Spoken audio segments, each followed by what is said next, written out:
The heart monitor went from calm beeps to a furious rhythm when the woman in the powder blue visor reached over the pre-op cart and flicked a switch. "We are pausing this until he pays his lawn fine," she announced, touching a sterile cable like it was a light dimmer. The surgeon's head snapped up with a look of absolute disbelief. "Ma'am, step away from the equipment immediately. I am the HOA president," she said with a tone that suggested this explained everything and granted her unlimited authority over the universe. "Fantastic," the doctor replied, already reaching for the phone on the wall. "Enjoy explaining that to the police. My name is Nolan Pierce, and I am a homeowner at Cedar Brook Landing, where every mailbox is beige and the bylaws seem to breed in the dark like some kind of suburban nightmare. I keep to myself with my quiet accounting job, my quiet power tools, and my quiet kid. My 8-year-old son, Evan, needed sudden, time-sensitive surgery for an appendix that decided to throw a tantrum at the worst possible moment. We were loading him into the car at 6 in the morning, trying to stay calm despite his pain and my absolute terror, when Loretta Pike materialized on my driveway with a clipboard clutched like a holy relic. "Ambulances cannot stage on cul-de-sacs," she said, gesturing to my driveway like a TSA agent with a personal vendetta against common decency. "That is my car," I said as calmly as I could manage while my son groaned in pain in the back seat, "and my son needs to get to the hospital right now."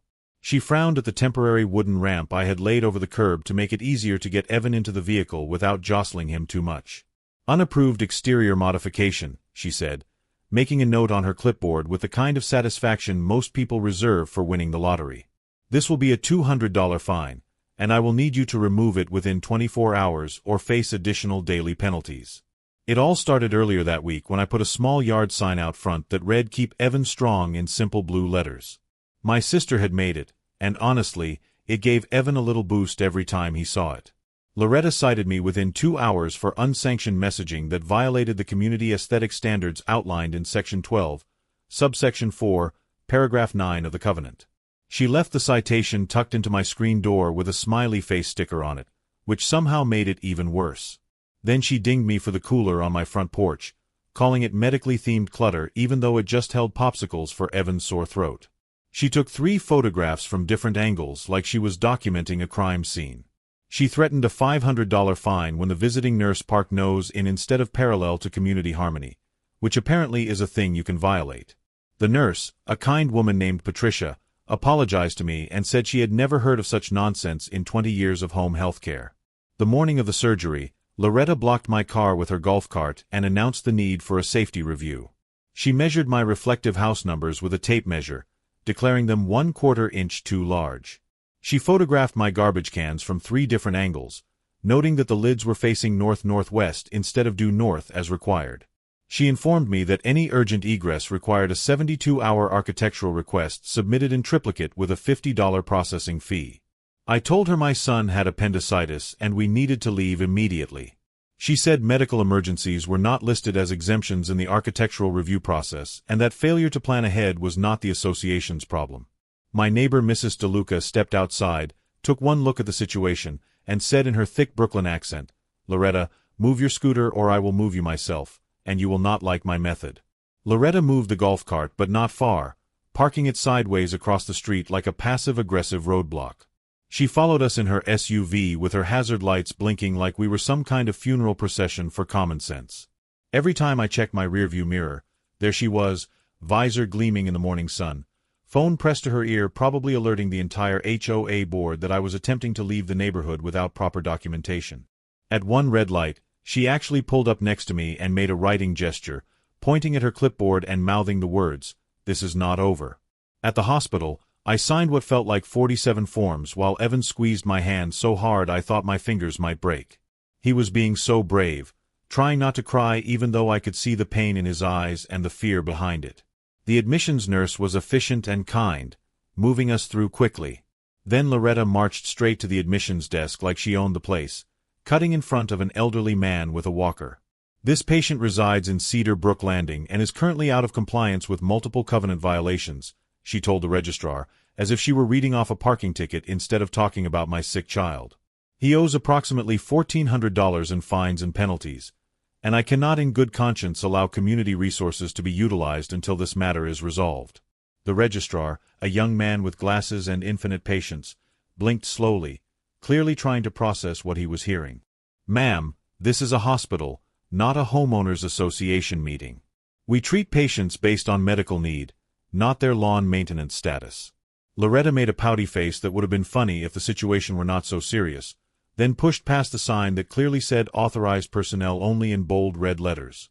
She marched into the pre-op area muttering something about community liability and her responsibility to the neighborhood and how people think they can just ignore the rules whenever it suits them. I tried to follow, but a nurse gently stopped me, explaining they were prepping Evan and I would be called back in just a moment. Through the window, I could see them getting him situated, checking his vitals, explaining what would happen next. Then I watched in horror as Loretta leaned over the rolling tower of monitors next to my son's bed.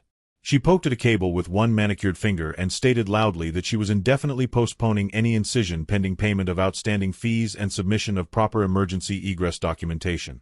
That is when Dr. Chen, a calm woman with kind eyes that suddenly looked like power tools ready to drill through nonsense, hit the call button on the wall. "Security to pre-op 3 immediately," she said with deadly calm. "And someone dispatch PD. We have an unauthorized individual interfering with patient care." Security arrived first, two large men in navy blue uniforms who looked like they had seen everything but were still genuinely surprised by this particular situation. Then two police officers walked in, and the entire atmosphere shifted from medical urgency to criminal investigation. Loretta attempted her opening statement with the confidence of someone who had never faced real consequences before. "I represent the Homeowners Association, and I am here to ensure compliance with community standards," she began, clutching her clipboard like a shield. The senior officer, a woman with gray hair pulled back tight and zero patience for foolishness, responded flatly. "I represent Handcuffs, and you are about to get very familiar with them if you do not start explaining why you are in a restricted medical area." Dr. Chen summarized the situation with surgical precision. Unauthorized entry into a sterile area, direct interference with medical treatment of a minor, contamination risk to equipment, attempted obstruction of emergency care, and physical contact with life monitoring systems without authorization or training.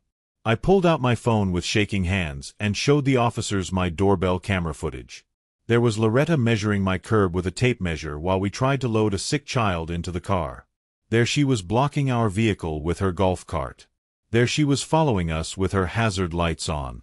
And there was the crystal-clear audio of her announcing she would pause this nonsense at the hospital and ensure compliance before any procedure took place.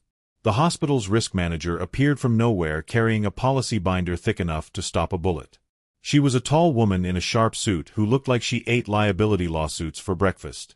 "Anyone touching medical equipment without authorization is guilty of criminal trespass and interference with medical care," she said, flipping to a tab section marked in red. "This is a felony in cases involving minors. It is also grounds for a permanent ban from this facility and a civil lawsuit for emotional distress and endangerment." The officers nodded and began asking Loretta the kind of patient, deliberate questions that make guilty people panic. They asked for her identification. They asked why she was in the hospital. They asked if she had any medical training. They asked if she understood what the word unauthorized meant. Each question made her face redder and her voice higher. Loretta tried to pivot to playing the victim, a strategy that had probably worked for her dozens of times before in subdivision disputes.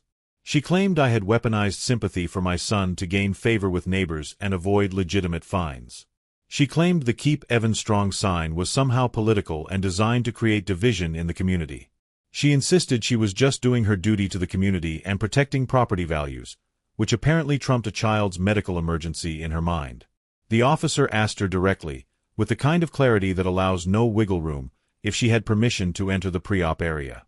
She said, "HOA presidents do not need permission to access areas where residents are present, with a kind of entitlement that makes normal people's jaws drop."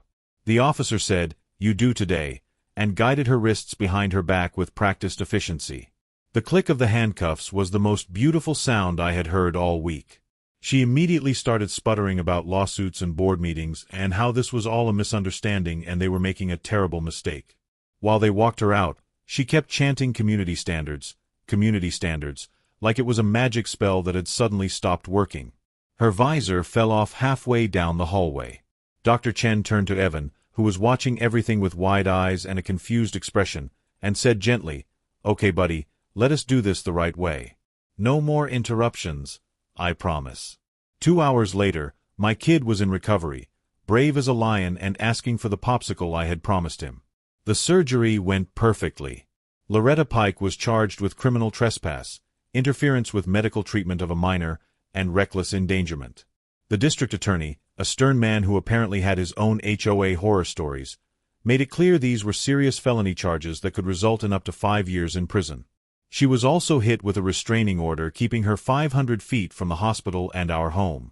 The judge set her bail at $50,000, and when the bailiff read the amount out loud, Loretta's face went from red to white to a shade of purple I did not know existed on the human color spectrum. She opened her mouth to protest, but her lawyer, looking exhausted and embarrassed to be associated with this case, put a hand on her arm and shook his head firmly. She was led out of the courtroom in handcuffs for the second time in a week, and this time there was no clipboard to hide behind and no visor to shield her from the stares of everyone in the gallery.